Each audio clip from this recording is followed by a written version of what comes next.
Hi all, this is Kirt Cathey with 5 Hacking Tips. Thanks for joining me today. Today I want to cover what is intelligence. A lot of times when people start out in cybersecurity, this term intelligence pops up, and sometimes it gets associated perhaps with enumeration or reconnaissance.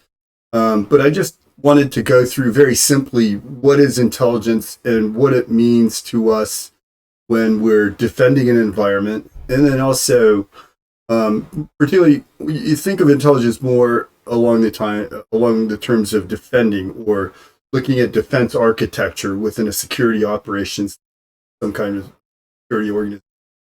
When we talk about enumeration and reconnaissance, we're most likely on the other side where we're using intelligence tools to find out about our target or whoever we're targeting. Without going really deep into the tools, I'm just going to provide some resources. I myself am not a big OSInt person. I'm very familiar with the different types of intelligence, and then also the closed intelligence sources that are out there and the types of services that are out there, and then also how to integrate those sources into security appliances, basically importing IOCs, but also applying what you understand about other factors related to intelligence and how to apply that to your environment. Let me pull my mic up a little closer. So here, let me pop this over here. So over here on the other screen, I've created a deck, and I'll provide these in the YouTube video description. But one source that I would recommend if you really want to get into OS intelligence is a book I actually bought for myself.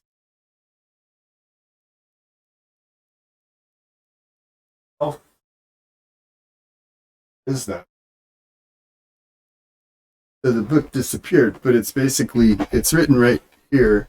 It's called Open Source Intelligence Techniques, and it's written by Michael Bazzell. It'll pop up here in a minute as I'm looking around. Okay, slight intermission there, but let me do that again. Open Source Intelligence Techniques, Michael Bazzell. It's a pretty thick book, but it's just basically a catalog of research resources by what you want to research. To tell you the truth, I haven't used the book a lot because there is an Ubuntu open source intelligence load set that they provide in a virtual machine, and then he also provides the setup manually within the book step by step. I did the latter. I actually installed my own version of Ubuntu, and let me show you here. And this is it running inside a VMware instance. But in there are a bunch of files. Look at this other tab here. Look really close. That's a files that are in there. So these are the files that came with the book. It comes with a bunch of tools. Yeah. So that's my recommendation. If you really want to get into open source intelligence, like right off the bat and hit the ground running, this is a really good resource. Another thing I wanted to point out in terms of a resource is about that. This is Intel Techniques, but if you go to his actual book website, there's also another resources in there. Sorry about that. And there's some resources on here also listed on top of what he files that come with them. And then another resource I wanted to point out was also the it's actually the threat intelligence roadmap or Mindmap. Thing about this though is it's more of, instead of an open source intelligence perspective, it actually goes after threat intelligence itself, and I'll cover that a little more later on. What the difference is between like open source intelligence, actual threat intelligence.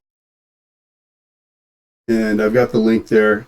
And then I guess the third point I wanted to make while I was talking on the video is, what is the difference between open source intelligence and closed intelligence or closed source?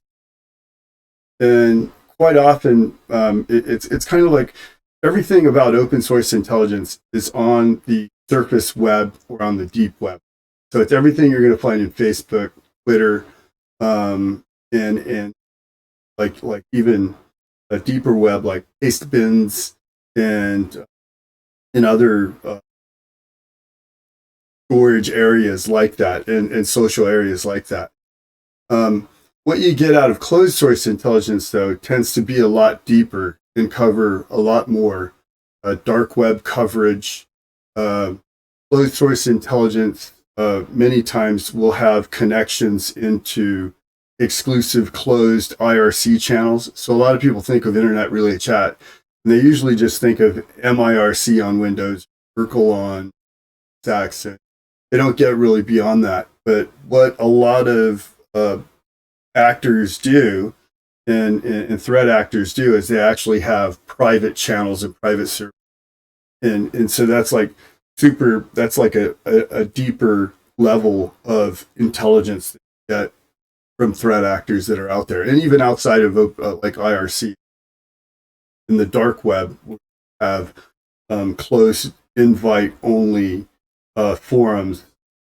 They've had activity in there for years, so they're actually just running bots in there like everybody else is, but they have access. In an example, I have an example of like some closed source intelligence I can share with you as a service. There's something I've come into, and I've worked in full disclosure.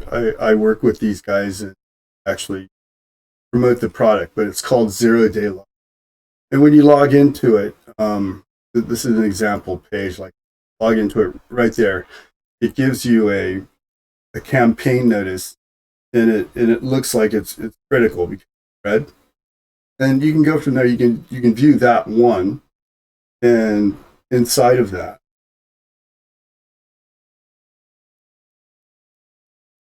but it shows it, a detailed description. But not only that, it provides the MD5 hashes, so you can immediately put these IOC, the acronym I mentioned earlier. That's called an indicator of compromise, and that represents either a SHA-256 or an MD5 hash that you can put in as a signature in your IPS, IDS, or whatever your flavor of.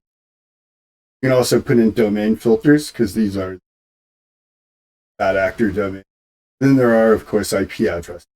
And this is fresh. This is closed source. This is not, by the way, here you go, guys. Freebie for you. I can't be showing too much of this. And then there's a whole other slew of what they have basically as 0-day lineup of. It's amazing. And that's what you get when you pay price for a product. And it's closed source for a reason. It is more expensive, but the return that you get on it, many times when people implement closed source intelligence, after having not enabled it, for example, on an next-gen firewall on the perimeter, I mean, it just lights up, with a lot of alerts, and you actually tend to find out that you're already infected with malware.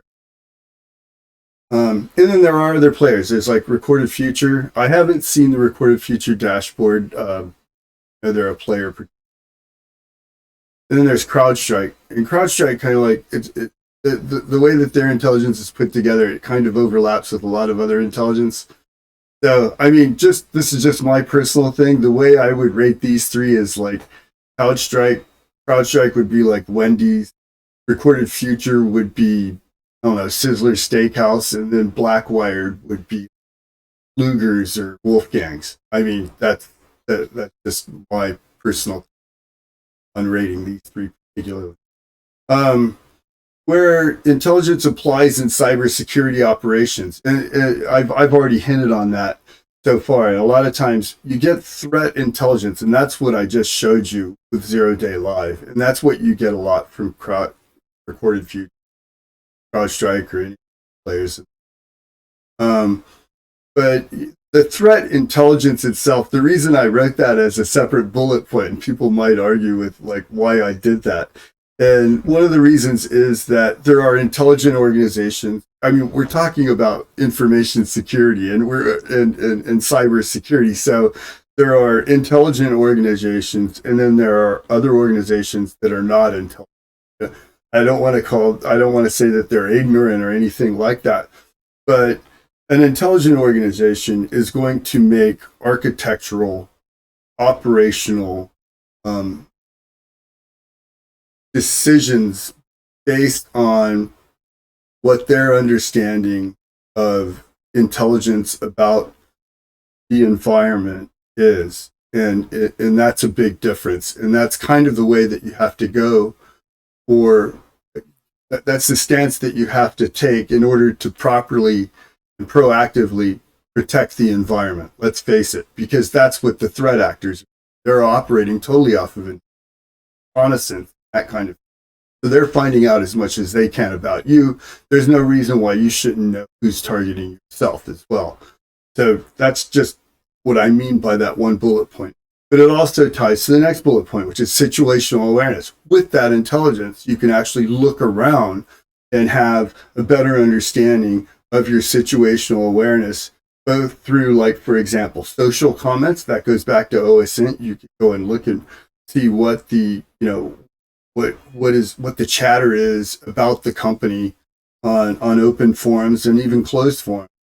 And then like deep web pastings, pastebin, and that kind of thing, to see if people are like pasting interesting information or interesting setting information about, see if your IP addresses are popping up in those repositories. And then also where intelligence allows you to do more operationally is in the area of like SIEM tuning or alert tuning, looking at SIEM strategy. What do you have to log in? How long do you have? That goes into, for example, information lifecycle management, that kind of thing. But also from a security strategy perspective, what needs to be logged, what doesn't really need to be logged, when do you need to log certain things, and make those adjustments based on what you know from the intelligence that you. And then also another thing that comes up is campaign notices. So what I had just showed you on 0-day live was a campaign they had named in Blackwired Cloudfire. So that's a campaign notice, and that's usually coming from a closed source intelligence.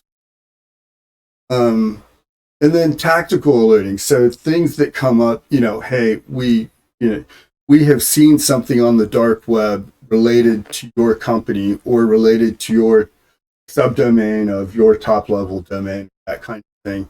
And it looks like you're a part of a campaign that's active right now.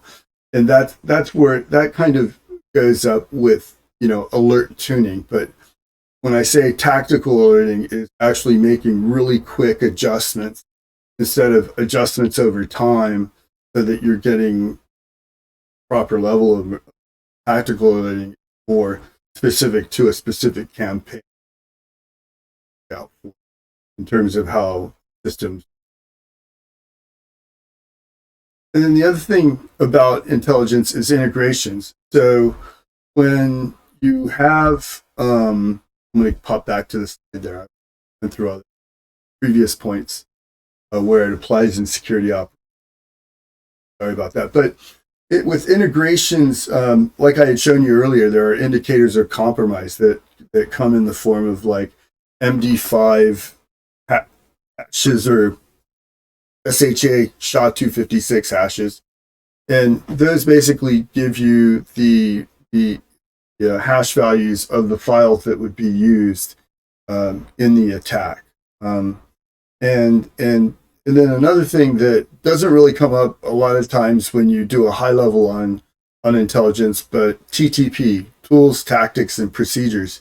So to understand, like if the attacker is going to be living off of the land in a Windows environment, you really want to pay special attention to what's happening with PowerShell. Or another TTP would be like, they go after CVE 2021-1040, whatever that is. And actually, I think that's. But anyways, and so that if they're going to go after that, they're going after like Sophos firewall. And do you have any of that in your environment? So that's what TTP. And then the other thing is turning it around, going back towards like looking at it from a perspective of threat hunting. So you know what these hashes are, and you can take this, for example, with 0 Day Live, you can take these hashes and run them in your environment and actually become a very effective threat hunter if your particular industry or your company is a target. And I have seen this happen with threat hunters. They get new, good, closed source intelligence, and they basically run with it, and the company rewards them a lot of the time. They run with this closed source intelligence, they get access to it, and they basically clean out the environment